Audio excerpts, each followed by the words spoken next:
చెప్పారంటే ఒక చిన్న మంచి మాట. ఎంత గొప్ప స్థానానికి చేరినా సరే విద్యార్థిగానే ఉండు, అది నిన్ను మరింత ఉన్నత స్థానానికి తీసుకెళ్తుంది.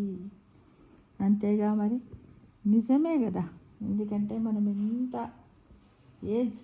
ఏ స్థానానికి చేరినా కూడా మనం నిత్య విద్యార్థిలాగుండి 4 మంచి చెడు విషయాలను నేర్చుకుంటూనే ఉండాలి. కాబట్టి మనం ఆల్వేస్ ఒక లర్నర్ లాగానే ఉండాలి, ఎవ్రీడే లర్నర్ లాగా ఉండాలి.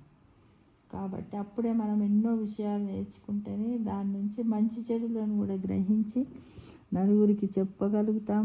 అలాంటి జీవితాన్ని కూడా గడపడానికి మనకు అవకాశం దొరుకుతుంది. కాబట్టి ప్రతి ఒక్కరు కూడా చదవండి, అన్ని విషయాలను నలుగురికి పంచండి. విద్య అనేది ఏంటిది?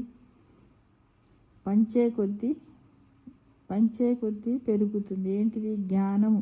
మనకు జ్ఞానాన్ని పెంపొందించుకోవాలంటే మనం ఏం చేయాలి? డైలీ నిత్య విద్యార్థిగా ఉంటూ అందరికీ మన జ్ఞానాన్ని నలుగురికి పంచాలి. మనకి తెలిసిన విషయాలు నలుగురు నుండి 4 విషయాలను మనం తెలుసుకోవాలి.